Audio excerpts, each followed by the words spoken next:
नमस्कार दोस्तों। पश्चिम बंगाल की घटना के बारे में सभी लोग जानते हैं। कुछ दिन पहले अयोध्या की घटना हुई और उसके बाद जो है वो घटना हुई है कन्नौज की। लेकिन पश्चिम बंगाल की घटना इतनी अभद्रता से भरी हुई है कि उसके बारे में बात करने से भी हमारा मन जो है वो हिचक जाता है। पश्चिम बंगाल के अंदर ममता बनर्जी की जो सरकार है, भले ही वो काम जैसे भी कर रही हो, लेकिन वो अभी तक भी उस पीड़िता के साथ उस तरीके से खड़ी हुई देखी नहीं जा सकती। पीड़िता अब नहीं रही हैं। उनके साथ जिस तरीके का रेप हुआ और रेप करने के बाद जो उनके साथ अभद्रता हुई है, उस अभद्रता को मुंह से बयान करना भी मुश्किल है। लेकिन ममता बनर्जी की सरकार और उनके कई सांसद जो हैं अब भी मौन धारण किए हुए हैं। वही घिसी पिटी लाइन की हम तो चाहते हैं कि जो अपराधी हैं उन्हें सज़ा मिले, कड़ी से कड़ी सज़ा मिले, ये है और वो है। ये सब अपनी जगह पे बिल्कुल ठीक है, लेकिन किसी के साथ ऐसी अभद्रता हो जाए, वो भी अस्पताल के अंदर, कि उसके साथ रेप हो जाए, उसकी आंखों में उसी के चश्मे के कांच चुभ जाए, उसका पेल्विक गडल तोड़ दिया जाए, टांगें जो है वो 90 डिग्री से लेकर 360 डिग्री तक घूमी हुई मिल जाए, इस तरीके की चीज़ें जब बात सामने आती हैं तो हैरानी होती है। कहा जा रहा है कि सीमेन के इतने ज़्यादा सैंपल्स मिले हैं कि हैरान होने वाली बात है। और उसके बाद अस्पताल प्रशासन क्या करता है, वहाँ पर कंस्ट्रक्शन का काम शुरू कर देता है ताकि सबूत दबाए जा सके। वहाँ का प्रिंसिपल क्या कहता है कि ये तो आत्महत्या है। आप अंदाज़ा लगा के देखिए कि किस तरीके के हालात हैं, और वहाँ के प्रिंसिपल को जल्द से जल्द वहाँ से ट्रांसफ़र करके दूसरी जगह प्रिंसिपल बना दिया जाता है। ये सब चीज़ें हो रही हैं, लेकिन भारत का वो दरबारी मीडिया जो दरबार लगा के राहुल गांधी के आगे पीछे तलवे चाटता है, वो दरबारी मीडिया कहाँ है? उस दरबारी मीडिया को ममता बनर्जी ने जूते मार मार कर ये बताया है कि तुम हमारी लाइन पर चलो, उस लड़की के फेवर में ना बोलो। अंदाज़ा लगा के देखिए, वो दरबारी मीडिया जो मोदी को गोदी मीडिया के नाम से सम्मानित करता है कि जो मीडिया मोदी के बारे में बोलेगा वो गोदी हो जाएगा, लेकिन जो तलवे चाटने वाला मीडिया है, जो चाहता है कि राज्यसभा की सीट मिल जाए, वो रविश कुमार और पता नहीं अंजुम फंजुम और पता नहीं कौन कौन से शर्मा, वो सब के सब चुप हैं। लेकिन जब वो बोल रहे हैं तो उनके मुंह पे ऐसा तमाचा जड़ा है ममता बनर्जी की सरकार ने कि उन्हें समझ आ गया कि हम नहीं बोल सकते। उन्हें समझ आ गया कि आज़ादी क्या होती है। दिल्ली के अंदर और गाजियाबाद के अंदर बैठकर, नोएडा के अंदर बैठकर मोदी को गाली देने वाले ये लोग हमेशा छुट्टा घूमते हैं, लेकिन ममता बनर्जी ने इन्हें सिखा दिया।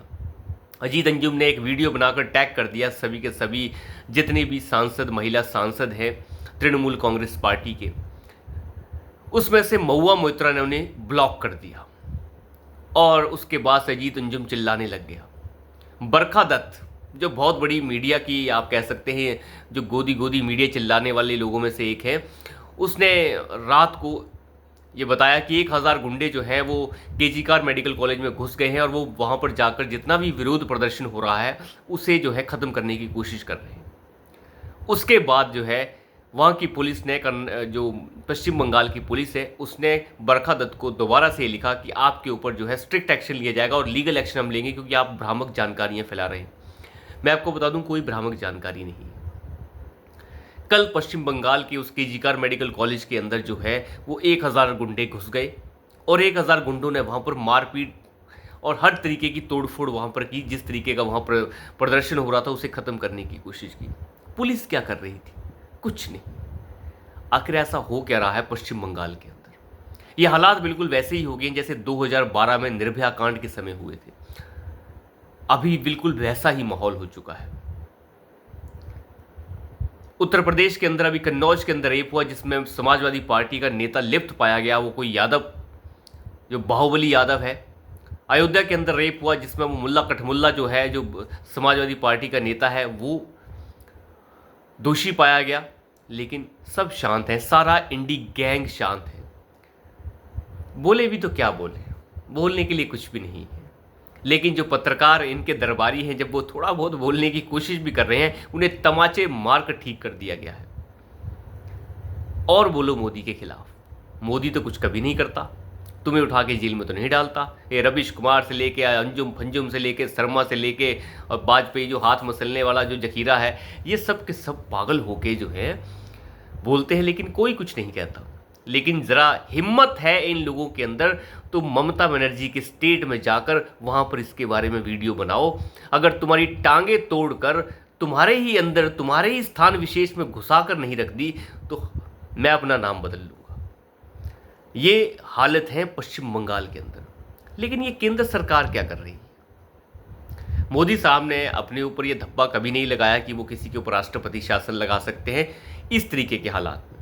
आज तक कभी भी भारत में राष्ट्रपति शासन अगर मोदी शासन में लगाए गए हैं तो वो केवल उत्तराखंड में थोड़ी बहुत दिक्कत में लगाए गए थे, या फिर जम्मू कश्मीर में, या कभी महाराष्ट्र का मामला रहा है, लेकिन वो भी इस तरीके का मामला। लेकिन कभी उनके ऊपर उन्होंने इस तरीके का धब्बा अपने ऊपर नहीं लगाया। लेकिन धब्बा लगाने का मतलब प्रधानमंत्री मोदी जी ये नहीं है कि आप जो है व्यवस्था को खत्म होने दें, खराब होने दें। आपको ये लगाना चाहिए। कांग्रेस पार्टी आज तक 50 बार राष्ट्रपति शासन स्टेट्स के ऊपर लगा चुकी है, वो भी अपनी मनमर्जी से, वो भी सत्ता को हटाने के लिए।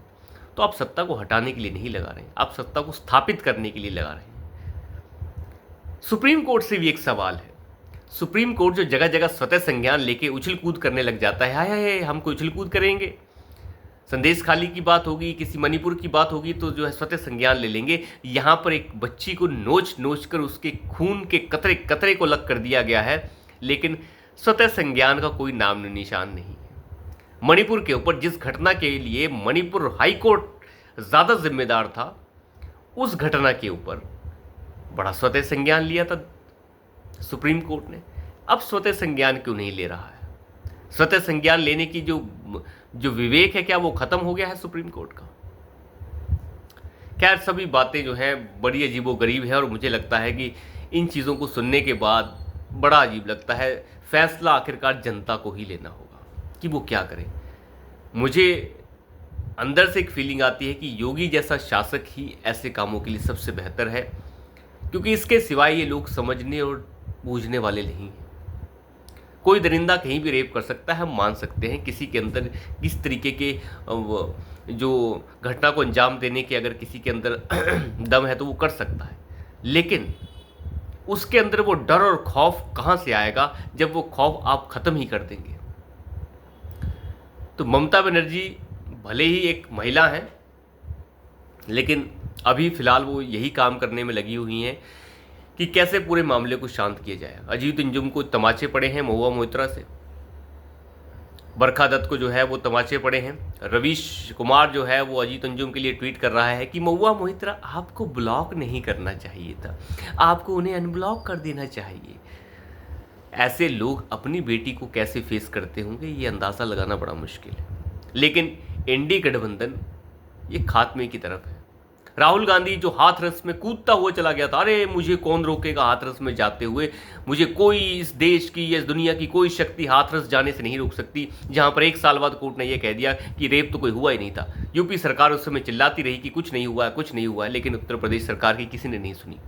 और यहाँ पर जहाँ बेटी को तार तार कर दिया गया है, वहाँ पर राहुल गांधी पूरे 5-6 दिन बाद ट्वीट कर रहे हैं कि दोषियों को, अपराधियों को सजा मिलनी। अरे जाना कूद के क्यों नहीं जा रहा आप? नहीं जाएगा। वो प्रियंका वाड्रा जो है वो भी नहीं जा रही है कूद के, अखिलेश यादव भी कूद के नहीं जा रहा है। अखिलेश तो वैसे भी बेशर्म है, लेकिन कुल मिला के अगर आप देखें तो पूरा एनडीए गठबंधन एक्सपोज है। उद्धव ठाकरे जो बेशर्मी से भरा हुआ है, जो अपने बाप की ओढ़ाई हुई चादर को जो है तार तार कर चुका है, वो भी ट्वीट कर रहा है। खैर, ये सब जो है हैरान करने वाला है। तो अभी के लिए इतना ही। धन्यवाद।